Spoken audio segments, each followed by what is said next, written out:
butereevu abakulembeza b'ematuga ensonga balabika nga bazirabye okubanga bowa hall oba bowa gye baawa abatuuze erabika nga amazzi geereeta ate makyafu. Katugendeko mu nsiko ebyemizannyo tulabe ttiimu y'eggwanga ey'okubaka eya She Cranes bwetandise okutendekebwa.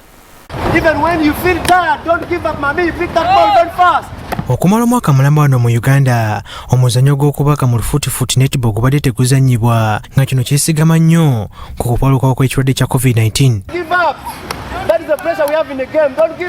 Abagoberezi b'okubaka wano mu Uganda basemberedde okuddamu okulaba omuzannyo guno nga guzannyibwa nga bajja kusooka kulaba ttiimu y'eggwanga yakazibako ya She Cranes ng'ettuuka ne ttiimu y'eggwanga ya South Africa basinga ku lukalu lwa Africa mu nzannyo ez'okwegezaamu ezinaabayo ng'ennaku z'omwezi 24 omwezi ogujja. Abazannyi 18 be bayitiddwa nga ku bano 16 be batandise okutendekebwa olunaku olwaleero Lugogo nga bano batendekebwa Rashid Mubiru, Lina Okiisa ne Ali Mugisha. Ebbanga nga abazannyi bano tebazannya teribadde lyangu nga bangi bakomye emibiri mizito ate abalala tebasobodde kukomawo ku ttiimu y'eggwanga nga bakyalabirira abaana be bazadde mu kaseera kano. Abazannyi abasinga bafeezinga off, abamu bafuna injuries, abamu bazaala, so they still maybe bakyalabirira abaana baabwe.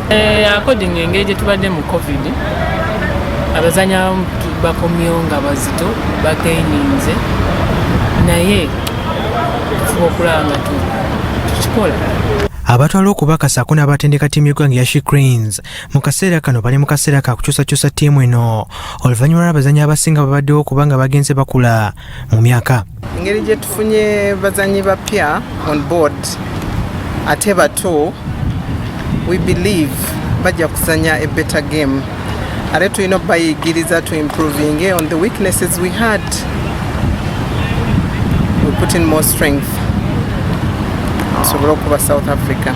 Engeri nze yenduddeko ku ttiimu njafuba nnyo okulaba nga nsomesaako abamu n'abalala nga basomesako abalala tusobole okulaba nga tukacamira fenna tulabe nga tukwataganira wamu. Wabula nga ttiimu eno etandise okutendekebwa waliwo okutya engeri abazannyi bano gye banaakuumibwamu obulwadde bwa COVID-19 nga Alice Arwenya amyuka ssaabawandiisi wa Uganda Netball Federation atubulidde enteekateeka ze balina. Tukendeezako abaana baffe ku risiki ya COVID-19 naye kati leero batandise okujja nga bava waka naye lwakuba tutegeka obatestinga kati kasama tumala obatestinga bajja kugenda for residential nga tubakuma bonna bamu. Abazannyi 18 bayitiddwa be bano wammanga.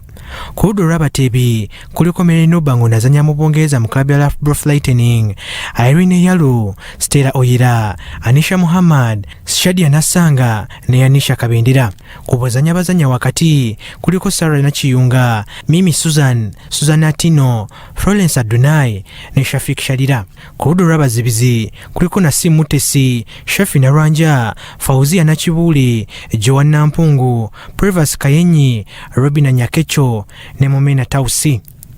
Kabenga Yusuf, Salt TV, Omunyo.